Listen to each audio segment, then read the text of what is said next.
Hello everyone, আপনাদের সবাইকে 10 minute school admission lecture সিরিজে স্বাগতম। আসসালামু আলাইকুম, আমি রাসিউল হাসান। আপনাদের হাঁটি হাঁটি পা করে আমাদের লেকচার সিরিজ শেষের দিকে। এখন আমরা প্রবলেম সলভিং পার্ট 2 লেকচারে আছি এবং এই লেকচারে আমরা বিভিন্ন অ্যাডমিশন সিজনে বিভিন্ন এক্সামে আসা প্রবলেমগুলো সলভ করার চেষ্টা করব। তো আজকে আমরা বিভিন্ন প্রবলেম সলভ করার চেষ্টা করব বিভিন্ন অ্যাঙ্গেল থেকে এবং দেখানোর চেষ্টা করব কিভাবে সলভ করলে আপনাদের জন্য স্মার্টলি সলভ করা সম্ভব হয়। তাই আমি ওইভাবেই আপনাদের দেখানোর চেষ্টা করব। দেরি না করে আমরা আমাদের প্রবলেমে চলে যাই। তো প্রথম প্রবলেম, ক্যালসিয়াম কার্বনেটকে কিভাবে অ্যাসিটিলিনে রূপান্তরিত করবে এটা দেখাতে হবে। তো ক্যালসিয়াম কার্বনেট কি আর এটাকে অ্যাসিটিলিনে কিভাবে রূপান্তর করব এটা নিয়ে কাজ করতে হবে এবং দেখাতে হবে। ক্যালসিয়াম মনে রাখতে হবে, ক্যালসিয়াম কার্বনেট হলো একটা অজৈব যৌগ। এটা কি? এটা হলো একটা অজৈব যৌগ এবং একই সাথে অ্যাসিটাইলিন হলো C2H2। এটা হলো একটা জৈব, এটা কি যৌগ? এটা হলো একটা জৈব যৌগ, রাইট? তো আপনি একটা অজৈব যৌগ থেকে একটা জৈব যৌগে কনভার্ট করতেছেন, তাহলে বিক্রিয়াটা কিরকম হবে বা কিভাবে হবে ওইটা নিয়ে আপনার ভাবতে হবে। বিক্রিয়াটা কিভাবে হবে আপনাকে আগে ভাবতে হবে যে C2H2 তে আপনি কিভাবে আনতে পারবেন।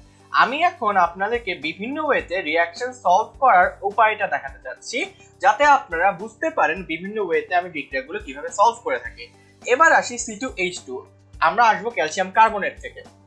C2H2 তে আসার উপায়টা হচ্ছে, যদি ক্যালসিয়াম কার্বনেট থেকে আসতে চাই তাহলে ব্যাপারটা হচ্ছে আমাকে ভাবতে হবে ইন্টারমিডিয়েট স্টেপগুলো কেমন হবে। ইন্টারমিডিয়েট স্টেপ বলতে আমি কি বুঝি? ইন্টারমিডিয়েট স্টেপ বলতে এই যে ধরেন C2H2, তো C2H2 তে আসার আগে আমরা মনে রাখতে হবে C2H2 এর সাথে আসলে ক্যালসিয়াম রিলেটেড কোন কম্পাউন্ডের রিলেশন আছে। আমরা জানি কার্বাইড কে মানে ফল পাকানো বিক্রিয়ায় কি হয়, যে আমরা যদি ক্যালসিয়াম কার্বনেটকে আদ্র বিশ্লেষণ করি তাহলে আমার ইথিলিন অ্যাসিটাইলিন তৈরি হয়, যেটা হলো আবার একটা হরমোন যেটা আমার ফলকে পাকতে সাহায্য করে, রাইট? তো এটা হলো একটা ফল পাকানো বিক্রিয়া।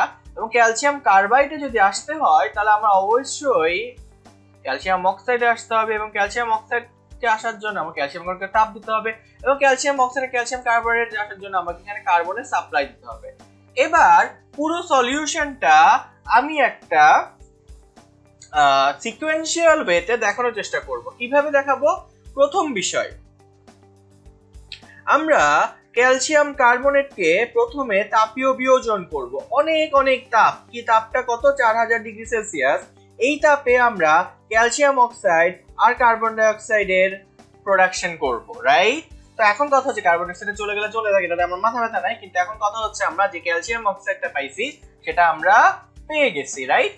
এবার এই ক্যালসিয়াম অক্সাইডকে আমি কার্বনের মধ্যে পরিচালনা করব। ক্যালসিয়াম অক্সাইড 2টা, কার্বন 5টা এবং এখানে অনেক তাপমাত্রায় একটা ইলেকট্রিক হিটার মানে ইলেকট্রিক চিমনি ব্যবহার করব। ব্যাপারটা এত বেশি বিক্রিয়া এত কঠিন যেটা ইলেকট্রিক চিমনি ব্যবহার করতে হয় বিক্রিয়াটা করতে।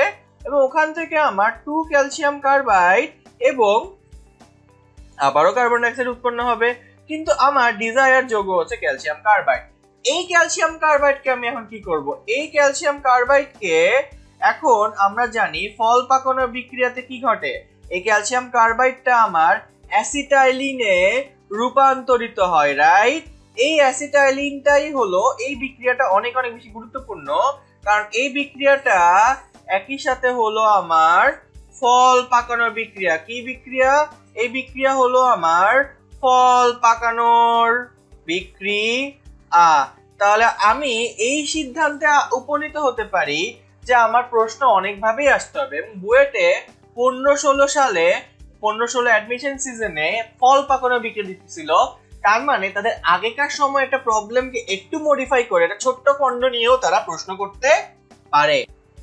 এখন আমরা আসি বুয়েটের আরেকটা প্রবলেম সলভের মধ্যে। এখানে বলা হয়েছে নিচের কোন যৌগে অপ্রতিসম কার্বন আছে। অপ্রতিসম কার্বন বলতে কি বুঝবো? যে 4টা হাতে সে 4টা ভিন্ন মূলক ধারণ করে তাকে আমি বলবো অপ্রতিসম কার্বন, রাইট? তাহলে এখানে প্রশ্নটা একটু এখানে ক্লিয়ার, এখানে এটা ডিটা 2টা হবে। তো এই প্রশ্নে আমরা বুঝতে পারতেছি যে 4টা হাতে যদি 4টা ভিন্ন মূলক থাকে তাহলে আমরা তাকে বলবো একটা অপ্রতিসম কার্বন। যেহেতু এখানে বি দুইবার আছে সেটা অপ্রতিসম কার্বন না, যেহেতু এখানে এ দুইবার আছে সেটাও অপ্রতিসম কার্বন না, যেহেতু এখানে চারোটাই চারটা ভিন্ন, তাহলে এটাই হলো আমার অপ্রতিসম কার্বন।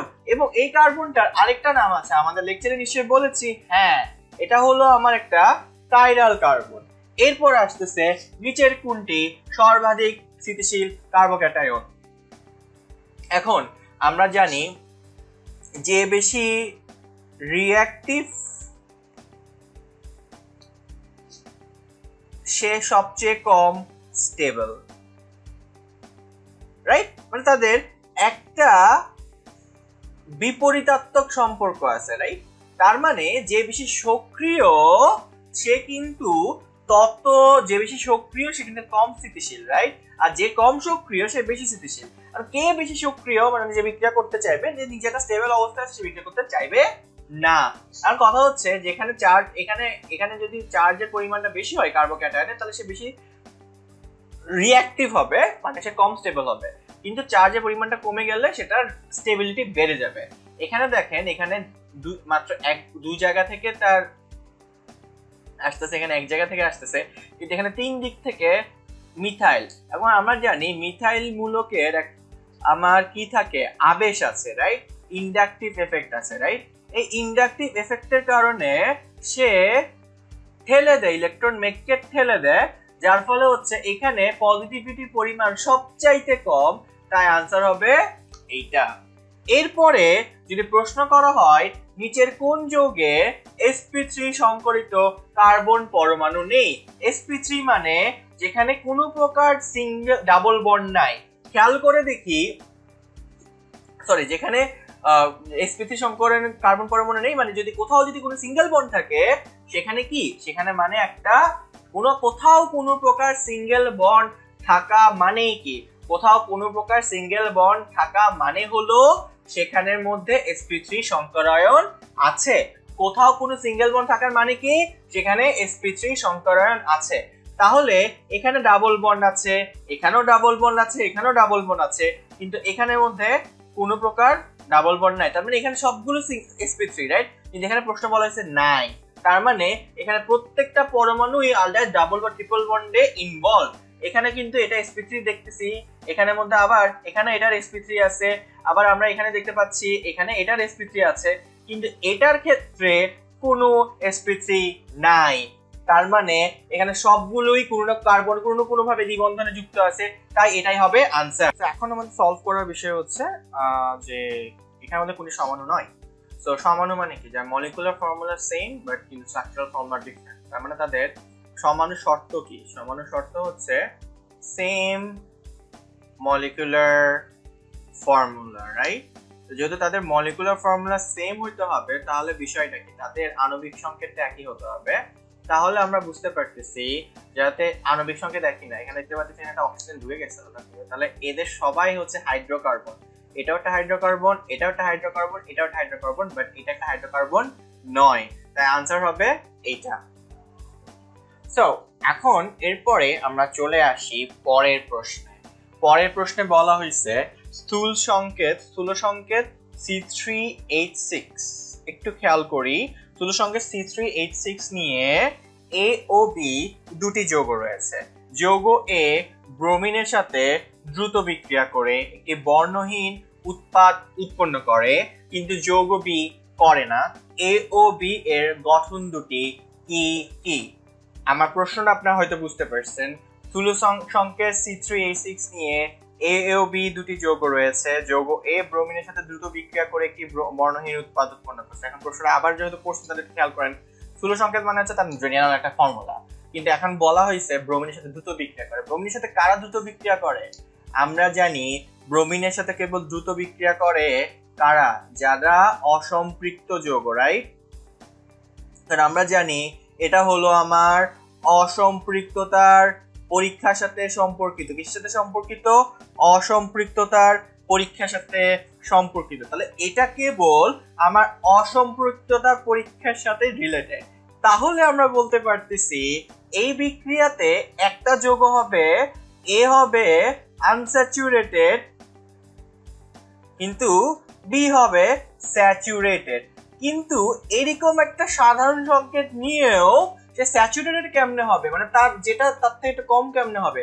আপনারা সবসময় মনে রাখবেন যখনই এই ধরনের এই ধরনের কোনো সমস্যায় পড়বেন, স্ট্রেট কাট একটাই সমাধান, সেটা হচ্ছে চাকরিক যৌগ। তাহলে এটার আনসারটা হবে খুবই খুবই সিম্পল। এটার আনসার হবে এটা আমার হাইড্রোজেন, এখানে আমি দেখতে পাচ্ছি দুটো হবে, এখানে আমার হাইড্রোজেন এবং এভাবে আমার এটা হলো আমার প্রোপিন 1, যেটা হলো আমার এ যৌগ, কারণ এটা আমার ব্রোমিনের সাথে বিক্রিয়া করবে। কেন? কারণ আমার এই অংশটা অসম্পৃক্ততার সাথে সংযুক্ত, তার মানে এটা আমার অসম্পৃক্ত যৌগের সাথে মানে অসম্পৃক্ত যৌগরা ব্রোমিনের সাথে বিক্রিয়া করে ব্রোমিনের লাল বর্ণটাকে সে চেঞ্জ করে দিবে, রাইট? কিন্তু আমরা তাহলে যদি সম্পৃক্ত হয়, আমরা তাহলে বললাম তাহলে চাকরির যৌগে যেখানে সে দুইটা হাইড্রোজেন হারাই ফেলছে চক্র গঠন করতে গিয়ে, তাহলে আমরা বলতে পারি এটা কি বি হবে, খুবই সিম্পল, বি হবে আমার সাইক্লোপ্রোপিন। তাহলে আমরা খুবই খুবই খুবই সাধারণভাবে হলেও বুঝে গেলাম যে এখানে কি হচ্ছে। এখানে একটা হলো একটা চাকরিক যৌগ, এটা হলো লিনিয়ার কম্পাউন্ড। এখানে হচ্ছে বুদ্ধি খাটায় প্রশ্ন সলভ করা, এবং বইটা এই ধরনের প্রশ্ন বারবার আসে, এবং আপনাদের এই বছরের ভর্তি পরীক্ষার জন্য এটা অনেক অনেক বেশি গুরুত্বপূর্ণ। এবার আসি অ্যালকিন ও অ্যালকাইন শ্রেণীভুক্ত হাইড্রোকার্বন সমূহের সাধারণ সংকেত লিখো। আপনারা সবসময় জানবেন একটা সহজ প্রশ্ন পারলে আপনি সহজ প্রশ্ন পারলে তো খুব বেশি আগান না, কঠিন প্রশ্ন পারলে আপনি বেশি 10 জনের সামনে আগায় যাবেন বা 20 জনের সামনে আগাবেন, কিন্তু একটা সহজ প্রশ্ন ভুল করলে কিন্তু আপনি 1000 জনের পিছনে চলে যাবেন। তাই এই ধরনের জিনিসপত্র মাথায় থাকতে হবে। অ্যালকিনের সাধারণ সংকেত হচ্ছে CnH2 অ্যালকাইনের সাধারণ সংকেত হচ্ছে CnH2 কেবল চাকরিক যৌগ বাদে। এই জিনিসটা আমাদের মাথায় রাখতে হবে, রাইট? তো এটা আপনাদের সবসময় মাথায় রাখতে হবে। সেকেন্ড হচ্ছে অ্যাসিটাইলডিহাইডে, শুষ্ক ইথারে মিথাইল আয়োডাইড, ধাতব ম্যাগনেসিয়াম এবং পানি দেওয়া থাকলে কিভাবে আইসোপ্রোপাইল অ্যালকোহল সংশ্লেষণ করবে। এখানে জিনিস বলা হয়েছে আইসোপ্রোপাইল অ্যালকোহল। এখন আমি একটু আইসোপ্রোপাইল অ্যালকোহলের সংকেতটা দেখি। আইসোপ্রোপাইল অ্যালকোহলের সংকেত হচ্ছে মোটা দাগে এরকম, রাইট? তাহলে এটা যদি আমার আইসোপ্রোপাইল অ্যালকোহলের সংকেত হয়, তাহলে আমরা বলতে পারি এখানে এটা হলো একটা আরেকটা ব্যাপার বিশেষণ আছে, এটা হলো আমার একটা 2 ডিগ্রি অ্যালকোহল। এটা কি অ্যালকোহল? এটা হলো আমার 2 ডিগ্রি অ্যালকোহল। এখানে আমরা জানি এখানে আবার মিথাইল আয়োডাইড ম্যাগনেসিয়াম, আমরা ইথাইল আয়োডাইড, আচ্ছা এটা একটু নিচে লিখি যেটা এই বিক্রিয়াটা এখানে লিখবো, মিথাইল আয়োডাইড আর এখানে ম্যাগনেসিয়াম দুইটাকে মিক্স করলে কি হবে? হ্যাঁ, আমার গ্রিগনার রিয়েজেন্ট হবে, রাইট? এবং গ্রিগনার রিয়েজেন্ট আমরা জানি আমাদের একটা চার্ট শিখাইছিলাম আপনাদেরকে। চার্টটা হচ্ছে গ্রিগনার রিয়েজেন্ট প্লাস মিথানল হলো ইকুয়ালস টু 1 ডিগ্রি অ্যালকোহল। আমরা আবার শিখাইছিলাম Grignard reagent plus other aldehyde বা অন্য কোনো অ্যালডিহাইড হলো কি? হলো আমার 2 ডিগ্রি অ্যালকোহল। বাকিটাতে যাব না, বাকিটা কিটোন হলে 3 ডিগ্রি অ্যালকোহল। কিন্তু আমার গ্রিগনার রিয়েজেন্টের সাথে যে কোনো অ্যালডিহাইড আদার দ্যান মিথানল বাদে যে কোনো অ্যালডিহাইডের সাথে বিক্রিয়া করলেই সেটা 2 ডিগ্রি অ্যালকোহল তৈরি করবে। অ্যাসিটালডিহাইড কি? অ্যাসিটালডিহাইড হলো মিথানল বাদে যে কোনো একটা অ্যালডিহাইড, রাইট? তো আমাদের সিম্পল গ্রিগনার রিয়েজেন্টের বিক্রিয়া। তাহলে প্রথম বিক্রিয়া কি হবে? প্রথম বিক্রিয়া হবে আমার এই আয়োডাইড, এই ম্যাগনেসিয়াম, এই শুষ্ক ইথার বা ড্রাই ইথারে আমার এই বিক্রিয়াটা করবে, এবং এখান থেকে আমি এটা পাচ্ছি, এটা হলো আমার অ্যালকাইল ম্যাগনেসিয়াম হ্যালাইড। তাহলে এটা একটা গ্রিগনার রিয়েজেন্ট, এবং আমরা জানি দুইটা ধাপে ঘটবে বিক্রিয়ার ধাপগুলো আমি আবারও ব্যাখ্যা করতেছি যদি ইনকেস আপনারা মিস করেন। CH3 ম্যাগনেসিয়াম আয়োডাইড এবং আমার অ্যাসিটাইলডিহাইড হলো CH3COH। আমি দেখাইছিলাম পোলার অংশের সাথে কে যাবে, নন পোলার অংশের সাথে কে যাবে, কিন্তু ওইটা বাদেও আপনারা বুঝতে পারবেন ও ম্যাগনেসিয়াম আয়োডাইড এবং এখানে নিচে কি থাকবে, এখানে নিচে থাকবে CH3। তো এই ব্যাপারটা আপনারা বুঝতে পারতেছেন, রাইট? আবার 3 নম্বরে যদি দেখি তাহলে আমরা দেখতে পাচ্ছি CH3 CH ও ম্যাগনেসিয়াম আয়োডাইড, এবং এখানে CH3 থাকবে, এবং এখানে যদি অ্যাসিড হাইড্রোলাইসিস করি, এই জায়গাটা অনেক গুরুত্বপূর্ণ। অ্যাসিড হাইড্রোলাইসিস করলে আমার যে প্রোডাক্টটা চাচ্ছিল সেটা তো হবেই, এবং একই সাথে আমার ম্যাগনেসিয়াম হাইড্রোক্সি হ্যালাইড তৈরি হবে। এটা হচ্ছে গ্রিগনার রিয়েজেন্ট। সো আপনারা বুদ্ধি খাটালে কিন্তু এই চুয়েটের এই প্রশ্নটা খুবই সহজে সলভ করতে, রাইট? এরপর হচ্ছে আমরা এই বিক্রিয়া করব, নিচের বিক্রিয়া সম্পূর্ণ করো। এই বিক্রিয়া কি হবে? এই বিক্রিয়া সলিউশনটা খুবই সিম্পল। সলিউশনটা হবে CH2 double bond CH2, bromine পানি দিলে কি হবে? এটা একটা অসম্পৃক্ততার মানে সম্পৃক্ত যৌগকে অসম্পৃক্ত যৌগকে সম্পৃক্ত বানাবো, তাহলে এটা কি হবে? এটা খুবই সিম্পল, দুই দিকে দুটো ব্রোমিন যুক্ত হবে, রাইট? এটা ছাড়া আর কিছুই হবে না। তো এটা আমরা বুঝতে পারছি এইখান দিয়ে, রাইট? তাহলে এটা গেল একটা বিষয়। আচ্ছা, আমাদের এটা একটু কভার করে ফেললো, কভার করে ফেলে আমরা এটা মুছে ফেলতেছি বা আবার লিখে ফেলতেছি বিষয়টা।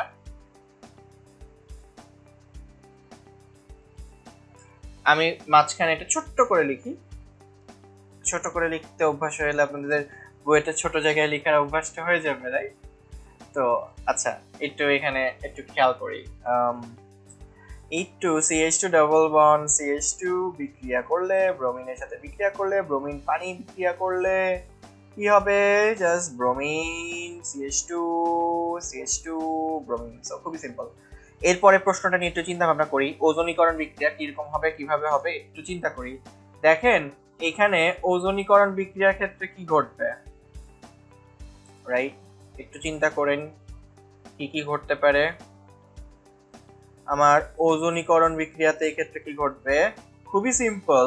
এখানের মধ্যে প্রথম দিয়ে আমার একটা ইন্টারমিডিয়েট ঘরবাড়ির মতো গঠন তৈরি হবে, রাইট? ঘরবাড়ির মতো গঠন তৈরি হবে। আমরা এখানের মধ্যে ওজোনাইট যেটাকে বলে থাকি, একটা ওজোনাইট তৈরি হবে,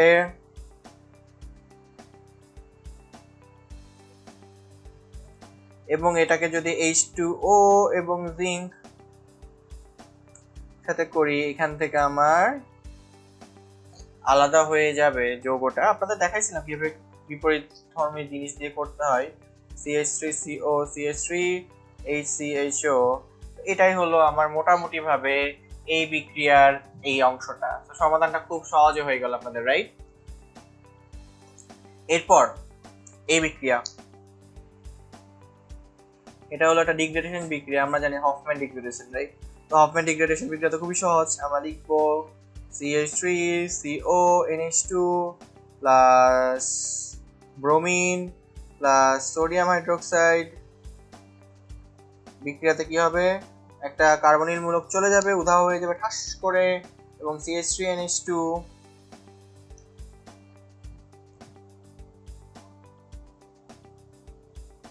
sodium bromide N2CO3 plus H2O, right? তো এটাই হলো আমার এই বিক্রিয়াটার এক্সপ্লেনেশন। এরপর আসে পরের বিক্রিয়া। পরের বিক্রিয়াটা কি? পরের বিক্রিয়াটা একটু মাথা খাটালে বুঝবেন, আমার গ্রিগনার বিকারকের বিক্রিয়া, রাইট? তো গ্রিগনার বিকারকের বিক্রিয়া আমরা খুব সহজে বুঝতে পারি যে এখান থেকে গ্রিগনার বিকারক তৈরি হবে, এবং এটা হলো একটা মিথানেল, তাহলে একটা 1 ডিগ্রি অ্যালকোহল তৈরি হবে, রাইট? এটা আমি আর সলিউশনে গেলাম না। 1 ডিগ্রি অ্যালকোহল তৈরি হবে, এবং আমরা জানি এই 1 ডিগ্রি অ্যালকোহল, রাইট? এখন আশেপাশে কি আছে সেটাই তো ডিপেন্ড করতেছে, রাইট? তো অবভিয়াসলি তার আশেপাশে কি থাকে সেটা তার এইখানে যে সাইড চেইনটা আছে এটার উপর অনেক বেশি ডিপেন্ড করবে। তাহলে এখানে যে জিনিসটা হবে, তাহলে এখানে যে সাইড চেইনটা আছে সেটা জাস্ট এখানে আলটিমেটলি তার সাথে যুক্ত থাকবে। তার মানে হচ্ছে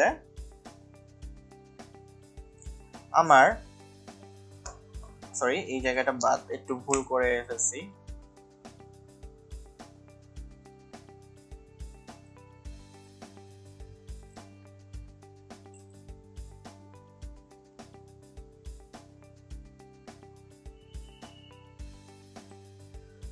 বিক্রিয়াটা ধাপ বাই ধাপ দেখানোর চেষ্টা করি। প্রথম কথা হচ্ছে আমরা CH3 প্রথম ধাপ, একদম ফার্স্ট ধাপ হচ্ছে CH3 CH2 Br। একে যদি আমি ম্যাগনেসিয়াম এবং ড্রাই ইথারের সাথে দেই তাহলে কি হবে? ড্রাই ইথারের সাথে দিলে এখানে যেটা ঘটবে সেটা হচ্ছে CH3 CH2 ম্যাগনেসিয়াম হ্যালাইড বা ব্রোমাইড, যেটা এখানে হচ্ছে, তখন গ্রিগনার রিয়েজেন্ট হয়ে গেল। এরপর হচ্ছে গ্রিগনার রিয়েজেন্ট হয়ে গেলে আমরা এবার বিক্রিয়াটা দেখব। আমরা হচ্ছে CH3 CH2 ম্যাগনেসিয়াম ব্রোমাইড, এটা যদি এখন আমার এখানে করে বিক্রিয়াটাকে এক ধাপে লিখে ফেললাম। আমি পুরো ধাপটাতে না লিখে লিখলাম CH3 CH2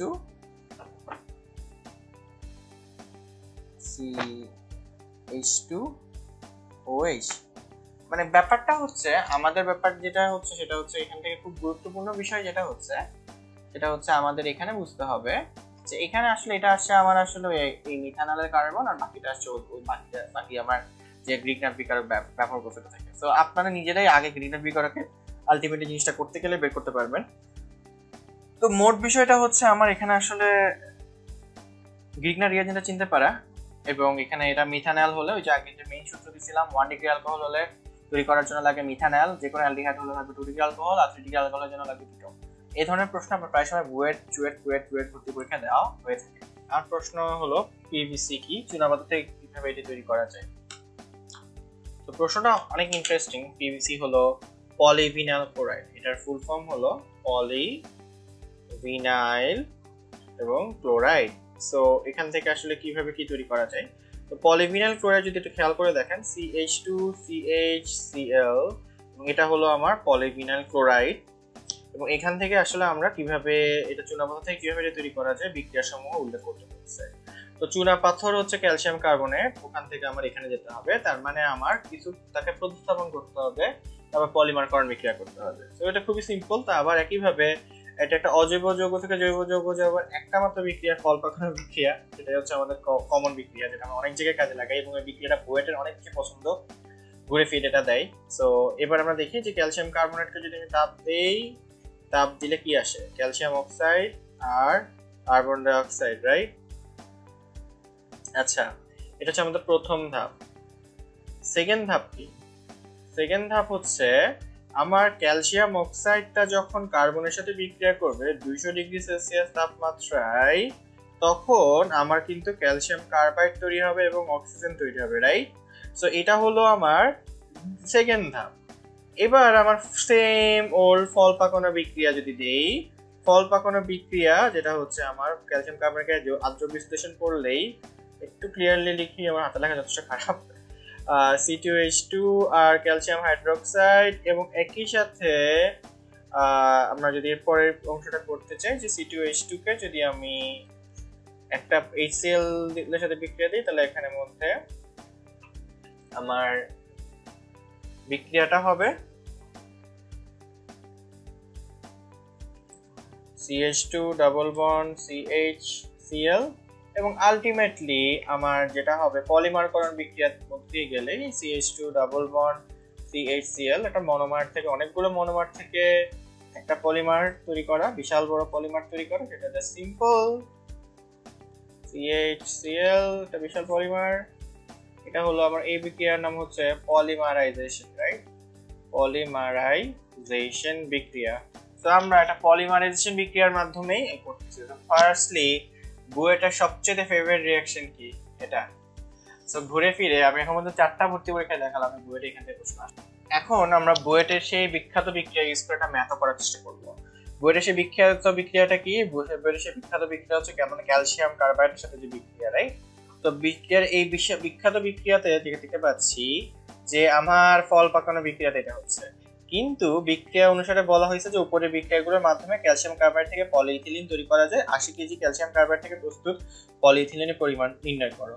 তো আমার এটা হচ্ছে এক অণু থেকে এক অণু তৈরি হচ্ছে, এটার আবার এক অণু থেকে এটার এক অণু তৈরি হচ্ছে, এবং এটার এক অণু থেকে আবার ঠিকই কিন্তু এটার এক অণু তৈরি হচ্ছে, রাইট? সো আলটিমেটলি প্রত্যেকটা কিন্তু এখানে একদম সিমেট্রিক্যাল, তার মানে আমি এটা ধরে হিসাব করে আলটিমেটলি সব জায়গায় একই হিসাব মেনটেন করা হচ্ছে, রাইট? আবার আমরা জানি এটা হলো ভর কত, 40 যোগ 24 কত, 40 যোগ 24 হচ্ছে 64, রাইট? তো 64 বিক্রিয়া অনুসারে আমরা দেখতে পাচ্ছি 64 গ্রাম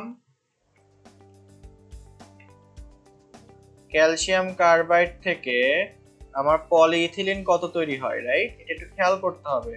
40 গ্রাম থেকে পলিইথিলিন তৈরি হয় হচ্ছে 28 গ্রাম। কারণ 28 গ্রাম কত কেন? কারণ এটা মনোমার হচ্ছে কত, 12 12 24, 24 4, 24 আর 4 28, 2 2 4, 12 12 24, রাইট? 64 গ্রাম থেকে হচ্ছে আমার 28 গ্রাম। তাহলে আমরা খুবই সিম্পল বলতে পারি, এখন হচ্ছে 80 কেজিকে যদি গ্রামে নিই, 80 × 10⁻³ গ্রাম ক্যালসিয়াম কার্বাইড থেকে যদি তৈরি হয়, আমরা যদি পলিইথিলিন তৈরি করতে চাই, তাহলে আমার সিম্পল হিসাব 28/64 × 80 × 10⁻³ আলটিমেটলি হবে 35,000 গ্রাম বা 35 কেজি ক্যালকুলেটর বসে করলে। সো দেখছেন, এই ফল পাকানোর বিক্রিয়া থেকে চাইলে আপনার ম্যাথও দিবে। এটা বুয়েটের খুবই ফেভারিট একটা ইকুয়েশন, তাই আপনার জন্য অনেক অনেক বেশি গুরুত্ব। এবার এটা মাথা টাথা খাটাই নিলেন, রাইট? চিন্তা করতেছেন, আচ্ছা ঠিক আছে, বুয়েটা এখান থেকে প্রচুর প্রশ্ন দেয়, এখন অন্য কোথাও কি দেয়? আমি তো বুয়েটে পরীক্ষা দিলাম, বাট অন্য কোথাও কি কাজে লাগে? হ্যাঁ, রুয়েটে প্রশ্ন দেখে লাইমস্টোন থেকে পিভিসি। এখন একটু কিছুটা ক্যালসিয়াম কার্বনেট, এটা অজৈব যৌগ থেকে পিভিসি, মানে একটা জৈব যৌগের পলিমার। ঘুরে ফিরে সেই সিম্পল বিক্রিয়াগুলা আমরা আগের দেখা দেখাইছি, লাইমস্টোন থেকে পিভিসি, সিমিলার ওয়েতে আমরা এটাও সলভ করতে পারি। তো দেখতে পাচ্ছেন, একটা প্রত্যেকটা প্রশ্নের একটা প্যাটার্ন আছে, এবং এই প্যাটার্ন দিয়ে কিন্তু আমরা চাইলে খুব ইজিলি সলভ করতে পারি সবগুলো প্রবলেম, রাইট? সো এবার আর দেরি না করে আমরা পরের প্রবলেমে চলে যাই। পরের প্রবলেমে বলা হয়েছে যে ঘন সালফিউরিক অ্যাসিডের সাথে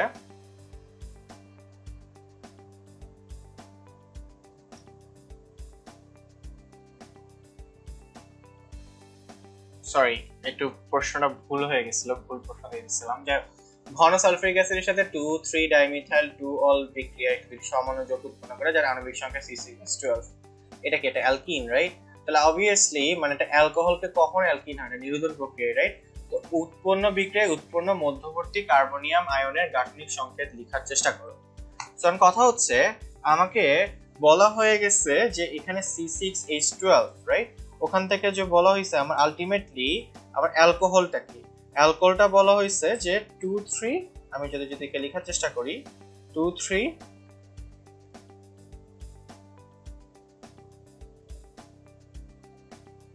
CH3 CH3 আর এদিকে OH, রাইট? তো আলটিমেটলি এখানে বলা যায় 2,3 ডাইমিথাইল, মানে আমার এটা যদি কার্যকরী মূলকের প্রথম পজিশন হয়,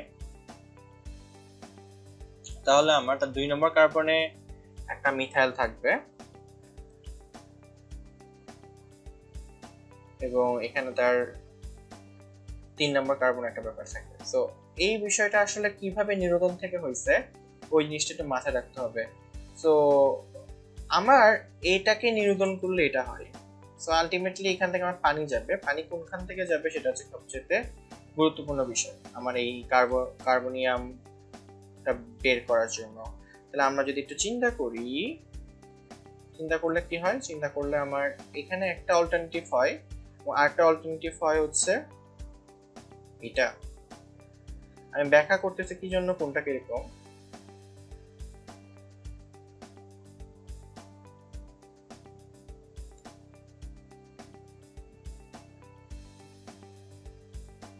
দেখার চেষ্টা করেন, আমার একটা হবে আইদার এটা এই জায়গায়, এবং আরেকটা হবে আইদার এই জায়গায়।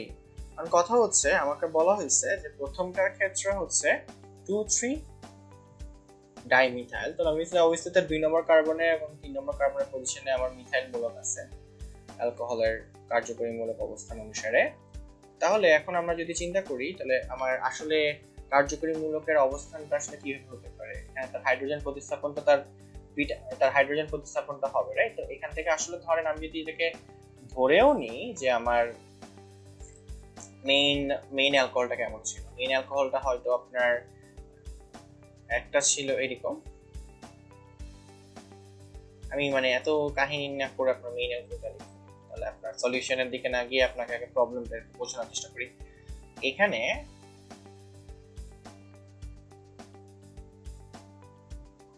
রাইট,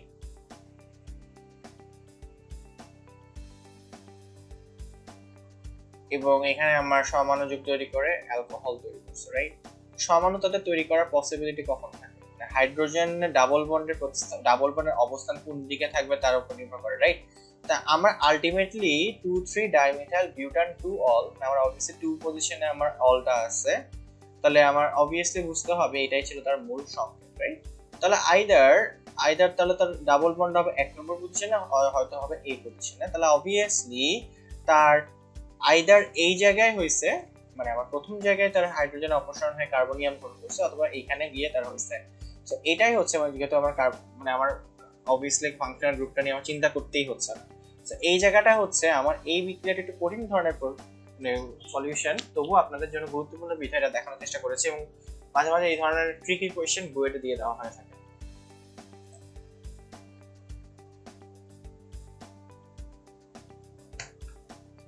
এবার যদি আমাকে মানে এটা তো আমার এই অংশের উত্তর, বি অংশের উত্তরটা যদি দেখতে হয় তাহলে অবভিয়াসলি তার আনসারটা খুবই স্ট্রেট ফরওয়ার্ড হবে।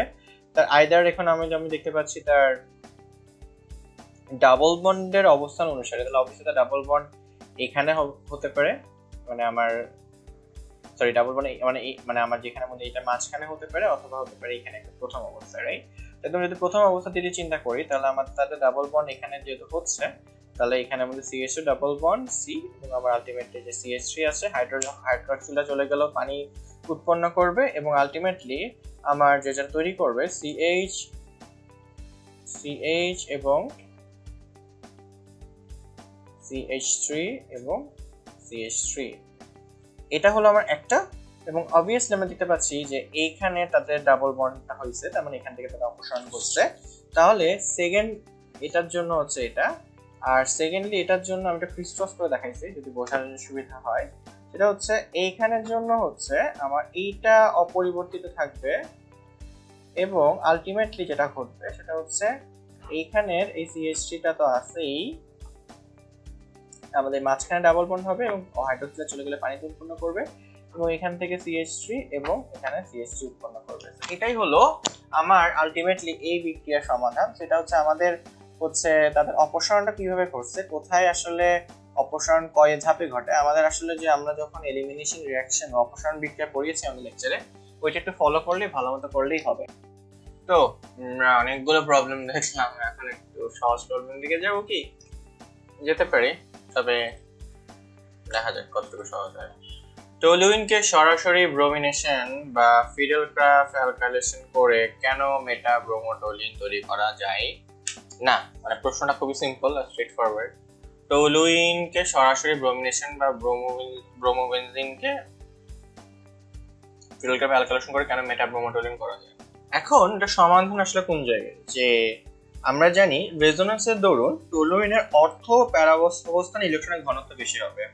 আমরা যদি টলুইনের অংশটা চিন্তা করি, টলুইনের রেজোন্যান্সটা কেমন হবে? টলুইনের রেজোন্যান্সটা সবসময় অর্থ আর প্যারা পজিশনকে সাপোর্ট করবে, যার মানে অর্থ আর প্যারা পজিশন ইলেকট্রন ঘনত্ব সবসময় বেশি থাকবে, যার ফলস্বরূপ আমার টলুইনের ক্ষেত্রে যেটা ঘটবে সেটা হচ্ছে টলুইনের ইলেকট্রোফিলিক প্রতিস্থাপন করার জন্য ওই অর্থ আর প্যারা পজিশনে সবসময় সবচেয়ে বেশি অ্যাভেলেবেল থাকবে ইলেকট্রনের জন্য। সো একইভাবে আমরা বলতে পারি যে টলুইনের যে রেজোন্যান্সটা ঘটবে, এখানে আমি সবসময় দেখতে পাচ্ছি অর্থ পজিশনগুলো, দুটো অর্থ পজিশন এবং দুটো প্যারা পজিশনে ইলেকট্রনের ঘনত্ব বেশি থাকবে।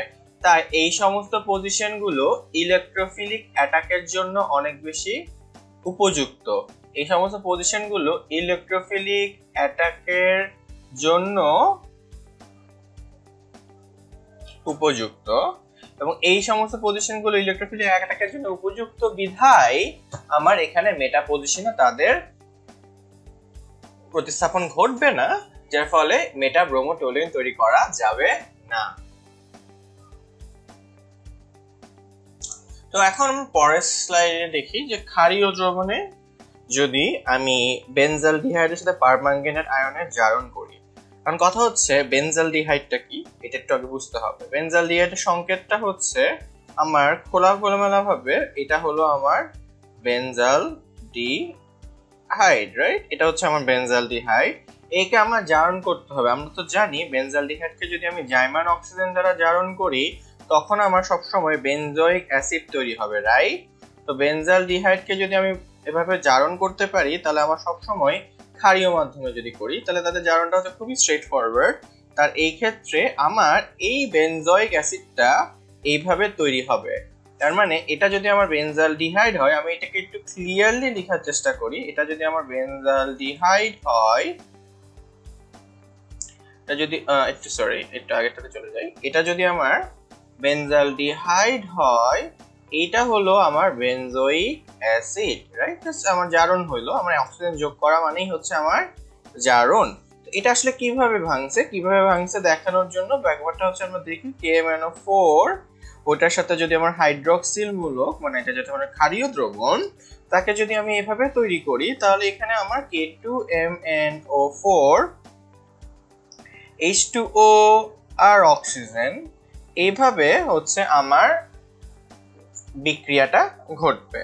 সো এটা হচ্ছে আমার বেনজালডিহাইড থেকে বেনজোইক অ্যাসিডের বিক্রিয়া। তো আমাদের আসলে পটাশিয়াম পারম্যাঙ্গানেটের ক্ষারীয় দ্রবণে কিভাবে জারণ ঘটে আর অথবা অম্লীয় দ্রবণে কিভাবে জারণ ঘটে তা নিয়ে আপনাদেরকে দেখিয়েছি। আপনাদের বইয়ের বিভিন্ন অংশটা একটু করে নোট ডাউন করে দেখে নিয়ে বা কোথাও লিখে রাখেন, তাহলে আপনাদের জন্য ওটা বোঝাটা অনেকটা ইজিয়ার হবে। তো এখন আমরা দেরি না করে পরের অংশে চলে যাই, পরের প্রবলেমে চলে যাই। পরের প্রবলেমে বলা হয়েছে একই সাথে এইটা এটা এটা, এখানে আসলে কি ঘটবে। প্রথম প্রবলেমটা ক এর সলিউশন নিয়ে আমি চিন্তা করি। ক এ কি বলা হয়েছে, CH3, আমি একদম কপি করি, CnH2, পটাশিয়াম হাইড্রোক্সাইড আর ব্রোমিন, এবং আপনাকে তাপ দেওয়া হয়েছে, রাইট? কারণ আপনাকে প্রশ্নে বলা হয়েছে এখানে আসলে কি হয়েছে, এখানে আসলে তাদের ডিগ্রেডেশন ঘটবে বা হফম্যান ডিগ্রেডেশন ঘটবে। তার মানে একই সাথে আমার এই কার্বনিল মূলক মানে মূলকটা চলে যাবে এবং একটা করে কার্বন কমে যাবে, রাইট?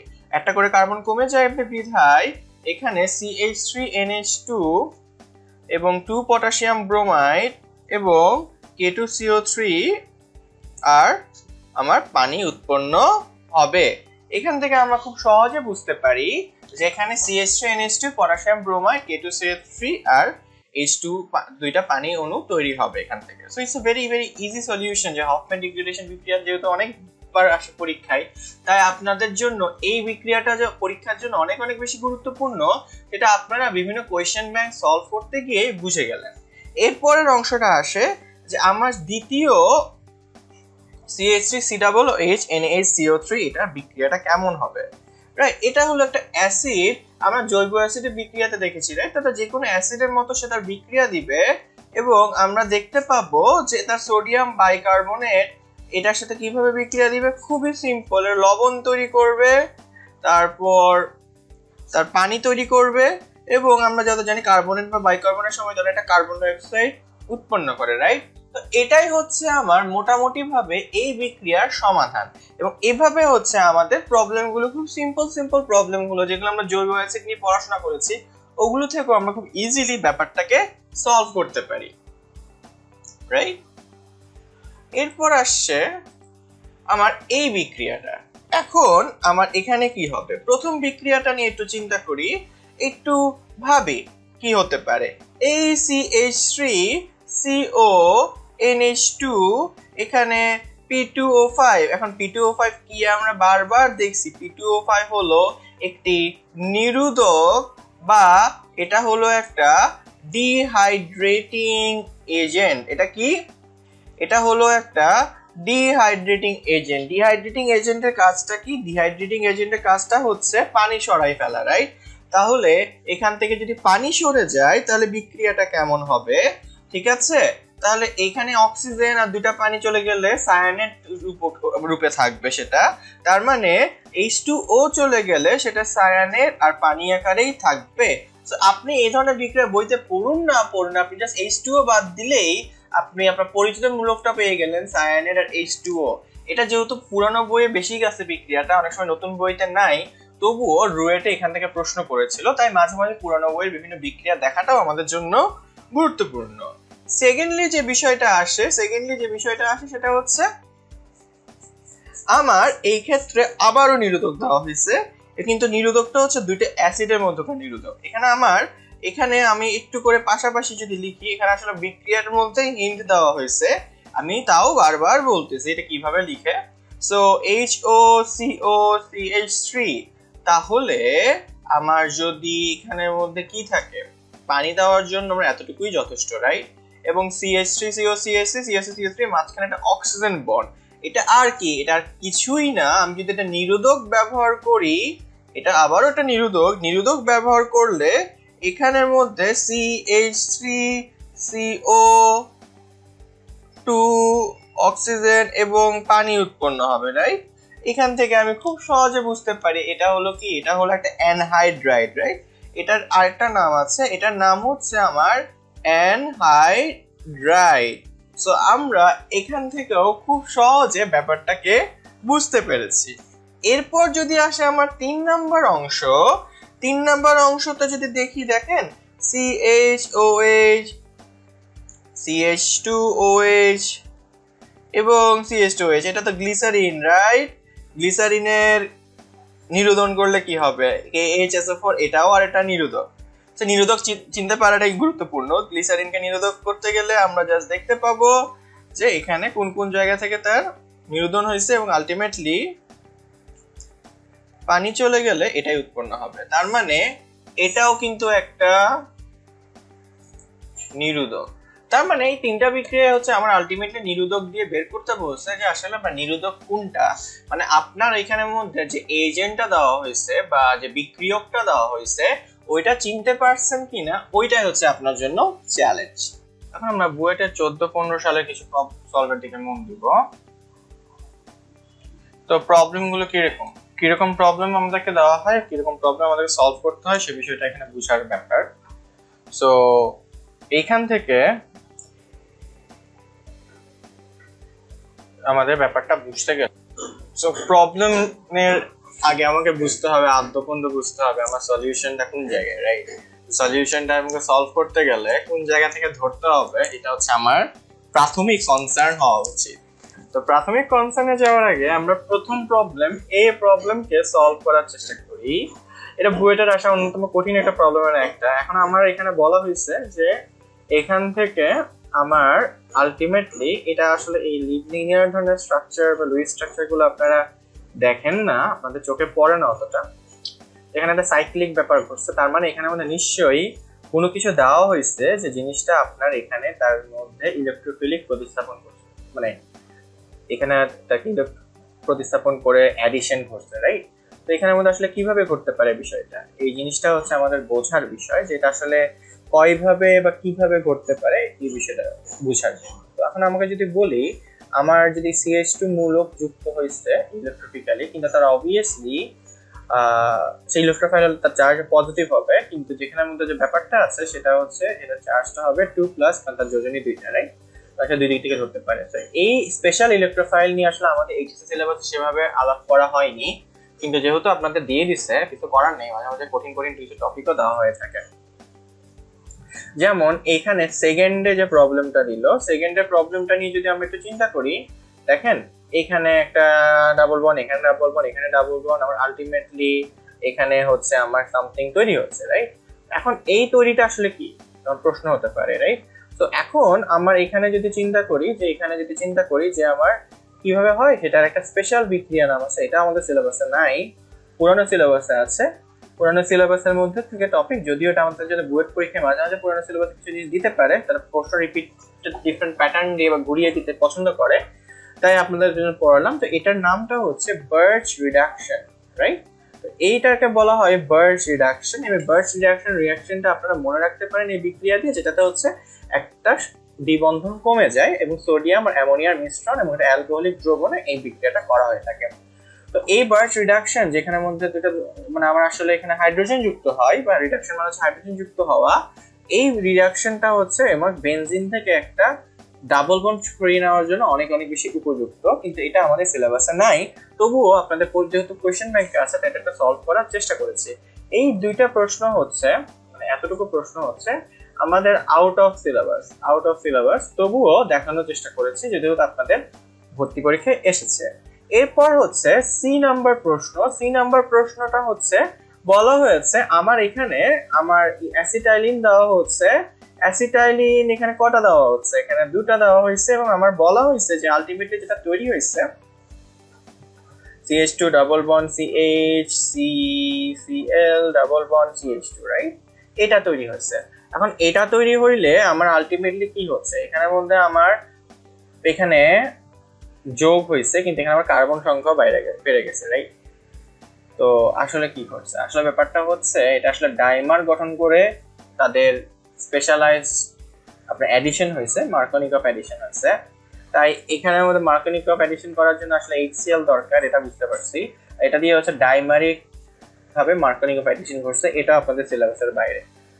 তো এই টপিকটা আপনাদের নাই, একমাত্র যে টপিকটা আপনাদের কিছুটা হলো সিলেবাসে আছে, আমি আউট অফ সিলেবাস এই কোশ্চেনটা সলভ করে দিচ্ছি যাতে আপনারা অ্যাটলিস্ট এটা মনে রাখলে এটার বিক্রিয়াগুলো দিয়ে সাহায্যে যাতে অন্য প্রশ্ন সলভ করতে পারেন। যেমন এই NH2টা যদি বলতে হয় যে এখানে সায়ানাইড আসলো, রাইট? কারণ সায়ানাইডটা কোথা থেকে আসছে, এটা আবার জাস্ট আমার HNO2 দ্বারা তৈরি করতে পারি সায়ানাইড তৈরিকরণ বিক্রিয়া, এবং এটা করার জন্য আমার জাস্ট কপার সায়ানাইড দরকার। এটা আমরা আমাদের নতুন কোনো বইতে ভাবে উল্লেখ করা নাই, তো সেই বিধায় আমাদের এই ধরনের সায়ানাইড অ্যাডিশন বিক্রিয়াগুলো আমাদের বইতে নাই, এই বিক্রিয়াগুলো। তো তাই প্রবলেমটা সলভ করে দিলাম যাতে আপনারা এই বিক্রিয়াগুলো একটা মনে রাখেন, এটা হচ্ছে অন্যান্য কোনো সলভ করতে গিয়ে যদি আপনাদের সিলেবাসের বিক্রিয়ার সাথে এই বিক্রিয়াকে লিঙ্ক করে দিতে পারেন তখন কিন্তু আপনাদের কাজে আসে বিষয়টা। আচ্ছা, তো এখন আমরা এই পরের টপিকটাতে দেখি। পরের টপিকটা যদি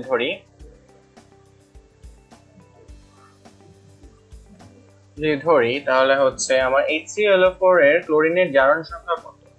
জারণ সংখ্যা বের করার ওয়েটা হচ্ছে আমাকে 0 ধরতে হবে, একটা কম্পাউন্ডের জারণ সংখ্যা হচ্ছে 0, তাহলে আমার আলটিমেটলি আমার এখানে ইকুয়াল টু সাইন এই সাইডে থাকবে 0, এবং আমরা জানি HClO4 এই যৌগটাকে একটু ভাঙি, এটা আমাকে বলা হচ্ছে ক্লোরিনটা হচ্ছে আননোন, এটা নোন হচ্ছে, এটা ক্লোরিনটা হচ্ছে আননোন, অক্সিজেনটা আমরা ওটা ফিক্স থাকে -8, রাইট?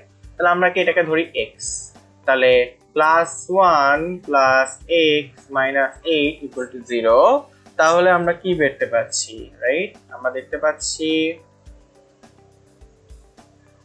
এখান থেকে x - 7 = 0, তার মানে আমরা এখান থেকে বের করতে পাচ্ছি x +7। কোন আনসারটার সাথে মিলে গেছে? হ্যাঁ, আমার এই সলিউশনটা এটার সাথে মিলে গেছে, তার মানে আমরা এখানে জারণ সংখ্যা রিলেটেড প্রবলেম আসলে আমরা এভাবে সলভ করতে পারবো। এরপর প্রশ্নটা হচ্ছে পর্যায় সারণী কোন ব্লকে অধাতুকে স্থান দেওয়া হয়েছে, এই বিষয়টা অনেক বেশি গুরুত্বপূর্ণ। আমরা এস ব্লকেরটা যদি দেখি যে আমাদের গ্রুপটা হালিনাকে রুবিনা সাজাবে ফ্রান্সকে মনে রাখার জন্য যেটা বলি, ওখানে আমাদের এস ব্লকগুলো সবগুলো মেটাল অথবা ওখান অ্যালকালি মেটাল বা অ্যালকালি আর্থ মেটাল। পি ব্লকের যারা আছে তারা সবগুলো হচ্ছে মোটামুটি আধাতু, কারণ ডি ব্লকগুলো মেটাল, এফ ব্লকগুলো মেটাল। তো একমাত্র পি ব্লকে হচ্ছে আমার অধাতুকে স্থানান্তর করা হয়েছে, তাই এই জন্য এই বিষয়টা গুরুত্বপূর্ণ। আপনার পিরিয়ডিক টেবিলটা ভিজুয়ালাইজেশন করাটা এই জন্য আমরা অনেক গুরুত্ব দিয়ে বলেছি, কারণ অনেক সময় আসলে এই ধরনের প্রশ্ন পিরিয়ডিক টেবিলটা ভিজুয়ালাইজেশন না করতে পারলে আপনারা সলভ করতে পারবেন না। এরপরের প্রশ্নটা হচ্ছে ডাইক্রোমের ডি আয়নায়নে বন্ধন সমূহের প্রকৃতি কিরকম হতে হবে। এখন ডাইক্রোমেটের স্ট্রাকচারটা আসলে একটু কঠিন, এটা প্রশ্নটা অনেক কঠিন বিধায় হচ্ছে আপনাদের অনেকগুলো বইতে ডাইক্রোমের উপরে লেখা নাই, তো এটা একটু করে দেখানোর চেষ্টা করি। দেখেন এইটা এভাবে আমরা সলভ করার চেষ্টা করি। দেখেন এটা হচ্ছে আমার ডাইক্রোমেটের স্ট্রাকচার। আপনারা বিভিন্ন পরীক্ষার জন্য ডাইক্রোমেট বা ম্যাঙ্গানেটের স্ট্রাকচার গুলো মনে রাখতে পারেন, কারণ Cr2O7 বা MnO4- এর স্ট্রাকচার বা Cr2O7- এর স্ট্রাকচার দিয়ে প্রশ্ন হতে পারে। তো আপনার যদি একবার Cr2O7- এর প্রশ্ন হয়েছে, তো কোনোবার হয়তো আপনার MnO4- এর স্ট্রাকচার নিয়ে প্রশ্ন হতে পারে, বই থেকে মিলিয়ে দেখে নেবেন। কিন্তু এখন যে জিনিসটা খুব গুরুত্বপূর্ণ বিষয় হচ্ছে এইখানে কি কি হচ্ছে। এখানে বলা হয়েছে প্রশ্নের উত্তর কি বলা হয়েছে যে সমতুল্য কি হবে, কোনটা হবে, কেমন হবে, এই বিষয়টা বুঝতে হবে, রাইট? তো এই বিষয়টা আমি আসলে কিভাবে বুঝতে পারি এটা নিয়ে একটু চিন্তা করতে হবে। আপনারা একটা পজ দিয়ে এটা চিন্তা করার চেষ্টা করেন, তারপর আমরা সলভ করার চেষ্টা করব। আমি যদি স্ট্রাকচারটা একবার এঁকেই ফেলছি তাহলে আনসার কোনটা হবে? অবভিয়াসলি এখানে 6টি সমতুল্য CRO বন্ড আছে, 6টি সমতুল্য বন্ড আছে। আমরা দেখতে পাচ্ছি এখানে 6টি সমতুল্য বন্ডটা বোঝানোর জন্য যেটা দেখতে হবে সেটা হচ্ছে, এবং CR বন্ড কয়টা আছে? CR বন্ড একটি, রাইট?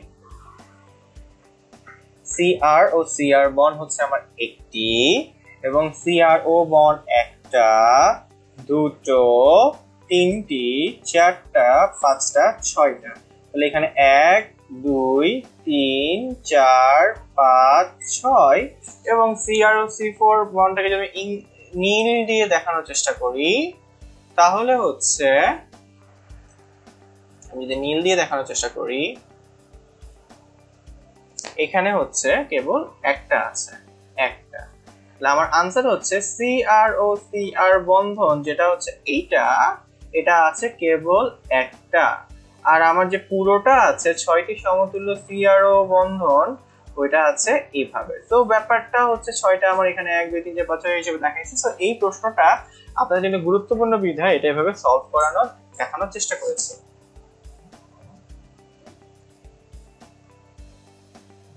এরপর বলা হচ্ছে নিচের বন্ধন সমূহের মধ্যে কোনটি শূন্য ক্রমের। এখন আমার শূন্য ক্রম বের করতে গেলে আমরা অবশ্যই জানি হিলিয়াম অবশ্যই এটা শূন্য ক্রম, তার মধ্যে আসলে বন্ড অর্ডার করার, আসলে স্টেবল বন্ড করার পসিবিলিটি খুবই কম, কারণ এটা একটা নিষ্ক্রিয় যৌগ, রাইট? এগুলো বন্ড অর্ডার বেশি হওয়ার সম্ভাবনা, স্থিতিশীল হওয়ার সম্ভাবনাই বেশি, হিলিয়ামটা করবে না। তো কমন সেন্স দিয়ে কিন্তু এটা বলা যায় যে কমন সেন্স দিয়ে এটা হবে, এটা মানে কমন সেন্স দিয়ে বলতে পারি। কিন্তু এখন আমার আনকমন সেন্স বা যদি ভেঙে ভেঙে দেখাতে হয় বা রিটেনে যদি দেখাতে হয় তাহলে ব্যাপারটা আমি একটু বোঝানোর চেষ্টা করি। যেটা হচ্ছে দেখেন আমার হিলিয়ামটা চিন্তা করি, বন্ডিং আর অ্যান্টি বন্ডিং অরবিটালে যাওয়ার আগে যে আমার হিলিয়ামের এই 1s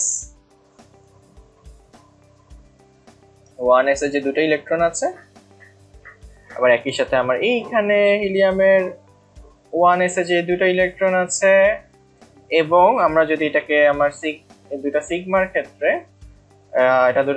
ক্ষেত্রে যে বন্ডিং আর অ্যান্টি বন্ডিং অরবিটালটা হবে ওটা আসলে বোঝানোর চেষ্টা করি। দেখেন এখানে 1s সিগমা বন্ডিং, আর এখানের মধ্যে আমরা দেখতে পাচ্ছি তার higher order 1s sigma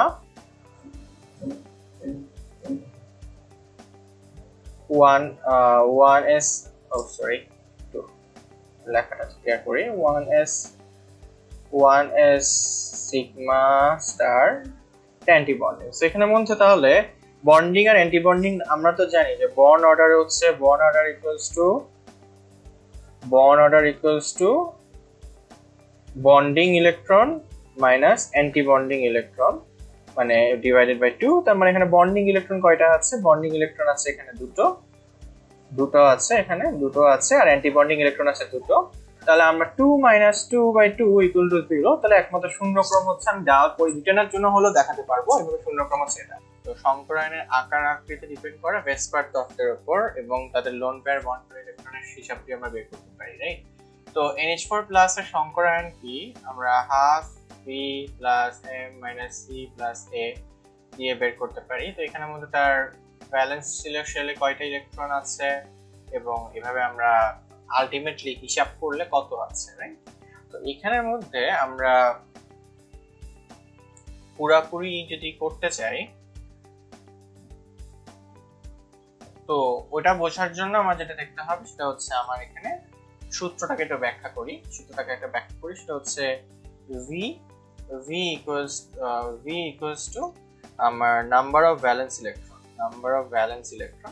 electron, বা আমার যে সবার বাইরে যে পরমাণুটা আছে, বা কেন্দ্রীয় যে সবার বাইরে বলছে কেন্দ্রীয় যে পরমাণুটা আছে, আমরা এখানে যদি স্ট্রাকচারটা একটু খেয়াল করি, NH4+ স্ট্রাকচারটা যদি একটু খেয়াল করি তাহলে আমার এই ক্ষেত্রে কেন্দ্রীয় পরমাণু শব্দের বাইরে কয়টা ইলেকট্রন আছে আমরা এখান থেকে সহজে বের করতে পারছি। তার এখানে 5টা ইলেকট্রন আছে, রাইট? 5টা ইলেকট্রন আছে, এবং তার এখানে মনোভ্যালেন্ট কয়টা যুক্ত আছে? এখানে 4টা যুক্ত আছে, কিন্তু এটা ক্যাটায়নিক চার্জ কিন্তু একটা, তো -1। তাহলে না কোনো চার্জ নাই। 9 - 1 8/2 = 4 হচ্ছে sp3 সংকরণ। sp3 সংকরণ হচ্ছে আমার চতুস্তলকীয়। এটা आंसर হবে খুবই সিম্পল, চতুস্তলকীয়। তো আশা করি আপনি আপনারা ব্যাপারটা বুঝতে। সো আমরা এখন পরের প্রশ্নের দিকে যাই, তাহলে আপনাদের ব্যাপারটা ক্লিয়ার হবে। সো এখন প্রশ্ন বলা হয়েছে যে 25 ডিগ্রি সেলসিয়াস তাপমাত্রায় নিম্নের কোষগুলো তড়িৎচালক বল গণনা করো। তো এখানে দুইটা কোষ দেওয়া হয়েছে, এখানের মধ্যে তাদের ভ্যালুগুলো দেওয়া হয়েছে এবং তাদের মান দেওয়া হয়েছে এবং ঘনমাত্রা দেওয়া হয়েছে। তাহলে আমরা আমাদের যে কারেক্টেড ফর্মুলা আছে, কারেক্টেড ফর্মুলা দিয়েই তো করতে পারি, কিন্তু তার জন্য আমাকে আগে মেইন যে তাদের ই নটের ব্যাপারটা আছে, ই নটের ব্যাপারটা আগে ক্লিয়ার করে নিতে হবে। কিন্তু তার পাশাপাশি পুরো বিষয়টাই বুঝতে হবে। আমাকে যদি এখন দেখি যে আমাদের ই নটটা যদি খুঁজে বের করতে হয়, ই নটটা কত হবে? ই নটটা এখানে আমার এখানে অবশ্যই যেখানে ক্যাথোডের বিজারণ বিভব, অ্যানোডের জারণ বিভব যেখানে যেটা ঘটে, তাহলে আমরা এখানে আমি যেটা নিব, ই নট যেটা নিব, যার জন্য যেটা নিব, এটার অবভিয়াসলি এটার জারণ বিভবটা নিব, রাইট? এটার জারণ বিভবটা নিব। তাহলে আমরা এই ক্ষেত্রে আর কপারের ক্ষেত্রে কোনটা নিব? কপারের ক্ষেত্রে তার বিজারণ বিভবটা নিব, রাইট? ওকে, তাহলে আমার জিনিসটা কি হয়? জিনিসটা হচ্ছে দুটাকে যদি আমি ক্রমান্বয়ে যোগ করে নিই, মানে যদি ক্রমান্বয়ে যোগ করে নিই, তাহলে আমার ব্যাপারটা কি রকম দাঁড়ায় সেটা একটু বুঝতে হবে। তো এটাকে যদি যোগ করি 0.44, এটা যদি এখানে, এটা যেহেতু তার জারণ বিভব, এটা আসলে বাই ডিফল্ট জারণ বিভব ছিল, প্রশ্নে ক্লিয়ারলি দেওয়া নাই এটা জারণ বিভব। তো এটার ক্ষেত্রে যেহেতু বিজারণ বিভব বের করতে হবে, তার আগে এটা মাইনাসটা প্লাস হয়ে যাবে। তো এখানে যেটা ঘটবে সেটা হচ্ছে 0.337 যোগ হয়ে যাবে, রাইট? এবার আলটিমেটলি এখানের মধ্যে আমার 0.777 ভোল্ট আসছে, রাইট? তো এখানের মধ্যে একটা জিনিস খুব গুরুত্বপূর্ণ বিষয় আছে, সেটা হচ্ছে আমার এখানে ফেরাস 2+ এর ঘনমাত্রা কত দেওয়া হয়েছে আর কপার 2+ এর ঘনমাত্রা কত দেওয়া হচ্ছে, ওইটা কিন্তু এখানের মধ্যে গুরুত্বপূর্ণ। কিন্তু এখানের মধ্যে আমরা যদি একটু খেয়াল করে দেখি যে আমরা এবার ই নট থেকে বের হয়ে এসে, আমরা এখন এ সলভ করছি, ই নট থেকে বের হয়ে যদি আমি ই বের করতে চাই, তাহলে আমার ই নটের সাথে আমার যে অংশটা যোগ হবে RTNF লন, যে অংশটা যোগ হবে, ওখানে একটু খেয়াল করে দেখবেন যে আমার ফেরাস 2+ ডিভাইডেড বাই কপার 2+, এই বিষয়টা নিয়ে আমার কাজ করতে হবে, রাইট? কিন্তু আপনি যদি এই দুইটাকে ভাগ করেন, ধরেন আপনার ফেরাস 2+ আর কপার 2+ কে ভাগ করেন, আপনার যে ভ্যালুটা আসবে সেটা আসছে লন 1 এবং লন 0.3 ডিভাইড বাই 0.3, আপনি খেয়াল করে দেখেন এটা 0.3 আর এটা 0.3, এটা হবে 1, তার মানে এই অংশের পুরো অংশের ভ্যালুটা হবে আমার 0, রাইট? তো আমার আসলে 0 + 0.777। সো আমার আসলে এই প্রশ্নটা দিয়ে আসলে আপনাকে কনফিউজ করে দেওয়া হয়েছে। তার মানে আপনারা এটাও বুঝতে পারবেন বাই শর্টকাট যে যদি আমার যেটা বিক্রিয়া উৎপাদ উভয়ের ঘনমাত্রা যদি সমান থাকে, তাহলে তাদের প্রমাণে যে উত্তর আসবে মেইনটাতেও একই উত্তর আসবে। তো আশা করি আপনারা ব্যাপারটা ক্লিয়ারলি বুঝতে পারছেন। এবার আসছে পরেরটা হিসাব করা। পরের বিটা হিসাব করার একটু ডিফিকাল্ট, তবুও আমি আপনাদেরকে ওটা করানোর চেষ্টা করছি। বিতে কি করতে হবে? বিতে আমার ই ইকুয়ালস টু, এখন আমার ই নট হিসাব করতে হবে এবং ই নট করে আমার ধরা যাক আমি এবার যেহেতু করবো ফাইনালি করবো, আমি জানি এখানে লন দিয়ে করছি, এবার লগ দিয়ে করবো, কারণ হচ্ছে লগ দিয়ে করাটা আর একটু স্ট্যান্ডার্ড দেখায়। 2.303 RTNF log SN2+ divided by আমার Fe2+, রাইট? সো এইখানে আমি যদি দেখি, এখানের মধ্যে আমার বলা হয়েছে যে SN এর এখানে কি করবে, এখানে বিক্রিয়াটা হচ্ছে এটার জারণ বিভব আর এটার বিজারণ বিভব নিব, রাইট? তো অবভিয়াসলি আমার জারণ বিভব নিব, আর প্রত্যেকের জারণ বিভব দেওয়া আছে, যেহেতু এটা তার জারণ বিভব, তাহলে আমাকে এটা বিজারণ বিভব নিতে হচ্ছে বলে এটার মাইনাস করে দিচ্ছি বিধায় এটা মাইনাস হয়ে যাচ্ছে, এবং আমার বাকি অংশে ভ্যালুটা বসাই দিলেই আমার আনসারটা হয়ে যাবে, প্লাগ ইন করলেই হয়ে যাবে। এবং আমি আমার এই অংশে প্লাগ ইনটা দেখাচ্ছি না, আপনারা ক্যালকুলেটরে বসলেই হয়ে যাবে। এবং উপরে আলটিমেটলি 0.1 বাই 0.3 ভ্যালু, আপনি ক্যালকুলেটরে বসে ক্যালকুলেশন করলে এটার আনসার আসবে -0.286 ভোল্ট। খেয়াল করছেন ব্যাপারটা? একই প্রশ্নে হচ্ছে এখানে মান দেওয়া হয়েছে, প্রশ্নে একটু ভুল আছে, এটা আসলে বাই ডিফল্ট তাদের জারণ বিভব দেওয়া হয়েছে, তো এই বিষয়টা একটু মাথায় রাখার চেষ্টা করবেন।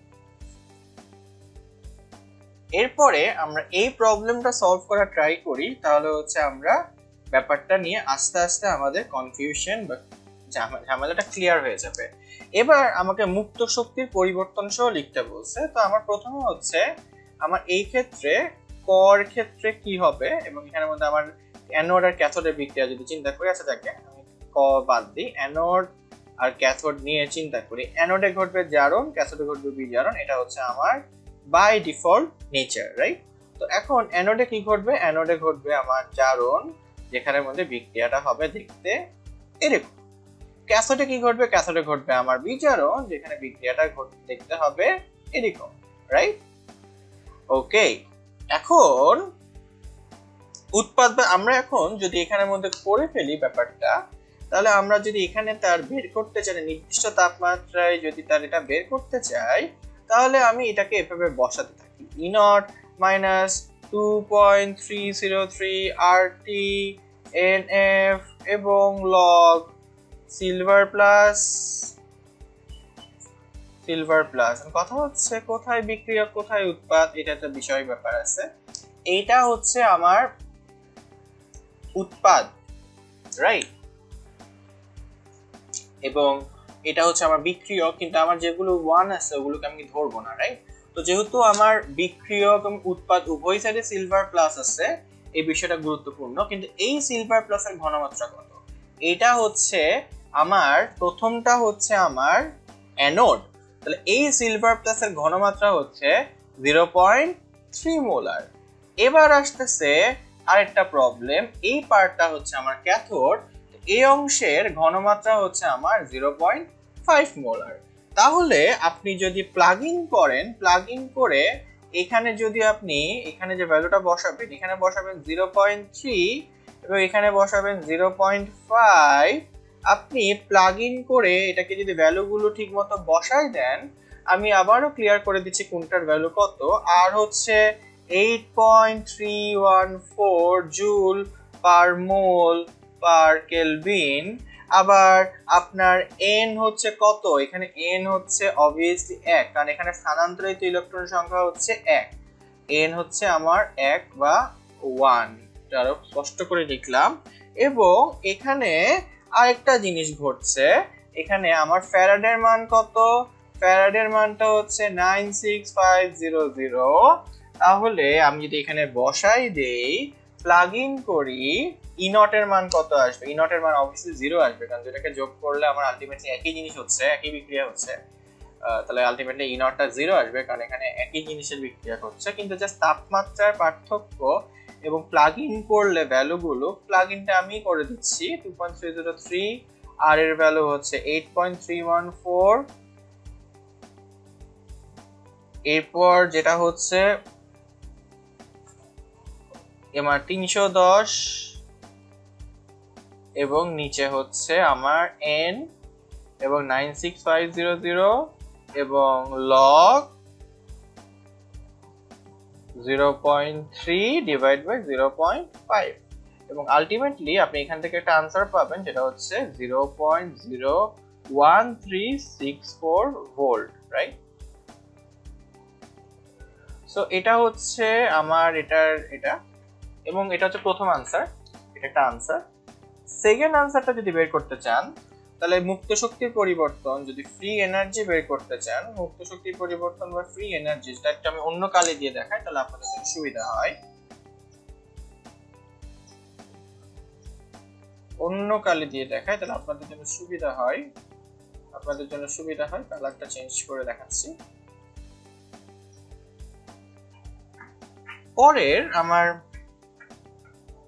পরের যে অংশটা আছে, আবার একই সাথে তাহলে আমার মুক্ত শক্তির পরিবর্তন কত হবে? আমরা জানি minus del GT equals to NFE তো আলটিমেটলি আমার এখানের মধ্যে আলটিমেটলি জিনিসটাকে যদি জাস্ট del G টা বের করতে চাই, মাঝখানে একটা নেগেটিভ আসবে এবং আপনি ভ্যালুগুলো বসাই দিলে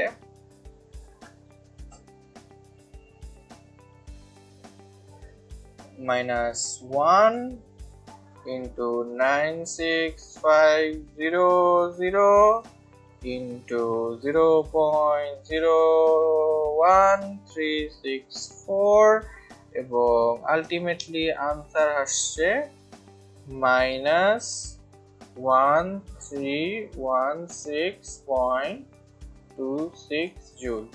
এটাও আরেকটা আনসার। তো ব্লু কালি দিয়ে যেটা লেখা সেটা একটা আনসার, আর এটা দিয়ে যেটা লেখা সেটা আরেকটা আনসার। সো প্লাগিং করে ভ্যালুগুলো বসাই দিচ্ছি, দেখাই দিচ্ছি। আপনাদের আশা করি এটা নিয়ে কোনো প্রকার আর কোনো প্রবলেম হবে না। আমরা বুয়েটের 16-17 সালে একটা প্রশ্ন সলভ করতে যাচ্ছি এবং এই প্রশ্নটা বলা হলো এটা লোহার টিউবটা হচ্ছে আয়রনের উপর জিঙ্কের প্রলেপ দিতে হবে, রাইট? জিঙ্কের প্রলেপ আমরা কম শক্তির কোনো কিছু প্রলেপ দেই যাতে এটা করোশন না হয়। বাট এই জিঙ্কের প্রলেপ দেওয়ার এটাকে বলা হয় ইলেকট্রোপ্লেটিং, কিন্তু ইলেকট্রোপ্লেটিং নাম হলেও এটার একটা আলাদা নাম আছে। এটার আরেকটা নাম হলো খুবই অসাধারণ একটা নাম আছে। এটাকে বলা হয় ইলেকট্রোগ্যালভানাইজিং। কি বলা হয়? ইলেকট্রোগ্যালভানাইজিং এর মধ্যে আসলে কিছুই করা হয় না। এখানে হচ্ছে আমাকে এটাকে বলা হয় এমন একটা ইলেকট্রিক প্লেটিং যেখানে হচ্ছে একটা মোটামুটি জিঙ্কের দ্রবণ দিব, যেটা ধরা যাক জিঙ্ক ক্লোরাইড দ্রবণ বা সামথিং কিছু একটা দিব, এবং এখানের মধ্যে কিন্তু আমি যে অ্যানোডটা নিব আমার অ্যানোডটাতে কিন্তু জিঙ্ক হবে, রাইট? এবং ক্যাথোডে গিয়ে আমার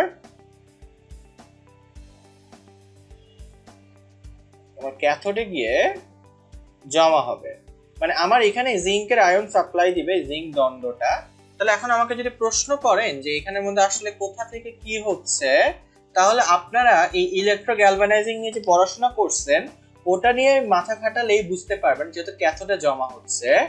তাহলে এখানের মধ্যে প্রথম কথা হচ্ছে কোন ধাতু ক্যাথোড হিসেবে ব্যবহার করা হচ্ছে। খুবই সোজা, আয়রনকে আমরা ক্যাথোড হিসেবে ব্যবহার করব, কারণ আয়রনের উপর জমা হবে। মনে রাখবো সবসময় যার উপর জমা হবে সে সবসময় ক্যাথোড, কারণ আমরা জানি ক্যাথোডে হয় বিজারণ আর অ্যানোডে হয় জারণ, রাইট? এটা দিয়ে আমরা খুব সহজে ব্যাপারটা বুঝতে পারি। আচ্ছা, এবার কোন ধাতুটি ক্যাথোড হিসেবে ব্যবহার করতে হবে? Iron, without a doubt. Second প্রশ্ন হচ্ছে কোন ধাতুটি অ্যানোড হিসেবে ব্যবহার করব? অবভিয়াসলি আমরা এখান থেকেই বুঝতে পারতেছি কোন ধাতুটি এখানে আমার এখানে একটা প্লাস মাইনাসটা একটু ভুল হয়ে গেছে। এটা পজিটিভ, আমি এটা একটু ক্লিয়ারলি আঁকি ব্যাপারটা, ছবিটা ক্লিয়ারলি আঁকলে হয়তো ব্যাপারটা ক্লিয়ার হবে। মানে আমরা সবসময় পজিটিভটাতে দিয়ে একটু বড় করে আঁকি, তো পজিটিভটা সবসময় অ্যানোডকে অ্যাট্রাক্ট করে। সো এটা হলো আমার অ্যানোড, এটা হলো আমার জিঙ্ক এবং এটা হলো আমার আয়রন। আমি ধরা যাক জিঙ্ক ক্লোরাইডের দ্রবণ ব্যবহার করলাম, যেখানে আয়নের সাপ্লাই দিবে এই জিঙ্কটা। তো অবভিয়াসলি আমার এখানে অ্যানোড হিসেবে কাজ করবে কে? অ্যানোড হিসেবে কাজ করবে জিঙ্ক। আর এখানে কোন ইলেকট্রোড থেকে বহিঃস্থ সার্কিট ইলেকট্রন প্রবাহিত হবে? অবভিয়াসলি আমার এই জিঙ্ক থেকে ইলেকট্রনের সাপ্লাই আসবে, তথা অ্যানোড স্ল্যাশ জিঙ্ক।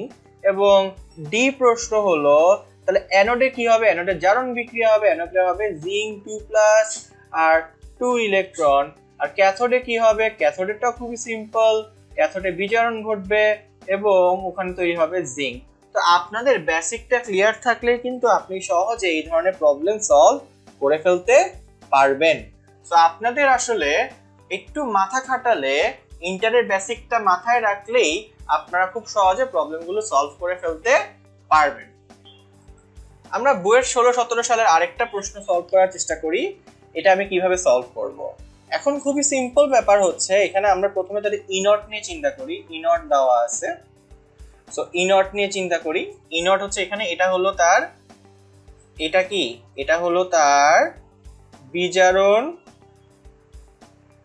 বিভব, এটাও তার বিজারণ বিভব। কিন্তু কোথায় কি ঘটতেছে, আমার বিক্রিয়ায় আয়রনের বিজারণ ঘটতেছে, কোবাল্টের জারণ ঘটতেছে। তাহলে কোবাল্টের জারণ বিভব নিয়ে কাজ করব আমরা, অক্সিডেশন কোবাল্টেরটা নিব, আর রিডাকশন আমরা নিব আয়রনেরটা, রাইট? তাহলে আমি যদি ইনট নিয়ে চিন্তা করি, তাহলে আমার প্রাথমিকটা কি হবে, কোবাল্টের কি নিব, জারণ বিভব। তাহলে মাইনাসটা হয়ে যাবে পজিটিভ, তাহলে হয়ে যাবে 0.28, এটা হবে মাইনাসটা হয়ে গেছে আমার পজিটিভ। যেহেতু এটা বিজারণ বিভব অলরেডি দেওয়া আছে, তাহলে আমরা এখান থেকে পাবো -0.44 ভোল্ট, এবং এখান থেকে আমরা খুব সহজে বুঝতে পারবো -0.16 ভোল্ট। কারণ কথা হচ্ছে এটা হচ্ছে ই নট, আমাকে একটা নির্দিষ্ট তাপমাত্রা দিয়েছে, তাহলে আমার এটাকে নিয়ে এখন ই হিসাব করতে হবে, রাইট? তো ই করতে গেলে E naught -2.303 RT NF log উৎপাদ বাই বিক্রিয়ক থাকবে, রাইট? ওকে, আপনি ভ্যালুগুলো প্লাগ ইন করেন বা বসালে কিন্তু আপনি যে মানটা পাবেন, আমি একটু করে বসাই দিই, 2.303 ইন্টু 8.314 ইন্টু 298 কেলভিন বলা হয়েছে, ইন্টু 298। এন কত, এনটা একটু খেয়াল করেন, এন এখানে 2, কারণ এখানে দুইটা ইলেকট্রনের আদান প্রদান ঘটছে। 96500 লগের ভ্যালু কত হবে, 0.15 ডিভাইডেড বাই 0.68। তাহলে আমরা আলটিমেটলি পাবো -0.14 ভোল্ট। তাহলে এটা কি স্বতঃস্ফূর্ত নাকি অস্বতঃস্ফূর্ত? অবভিয়াসলি না। তাহলে আমরা আসতে পারি যে বিক্রিয়াটি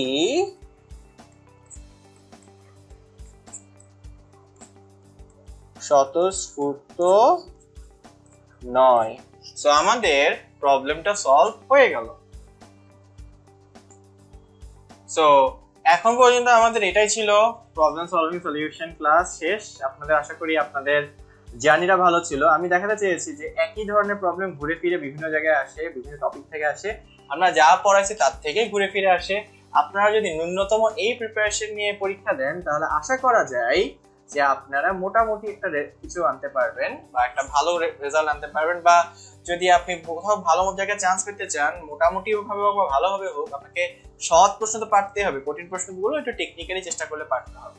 সো আপনাদের সবার জন্য শুভকামনা। এবং এই যে কোয়েশ্চেন ব্যাংক সলভ দেখালাম, এটা থেকেই মোটামুটি আপনাদের 40% পরীক্ষা প্রশ্ন আসবে। ঘুরে ফিরে একটু মাথাটা ক্লিয়ার থাকতে হবে এবং মাথাটা ঠান্ডা রাখতে হবে, তাহলে আপনি যে কোনো ধরনের প্রবলেম সহজেই সলভ করতে পারবেন। সবার জন্য শুভকামনা রইল। আপনারা সবাই সুস্থ থাকেন, ভালো থাকেন, এই শুভকামনা নিয়ে আজকে লেকচারটি এখানে শেষ করছি।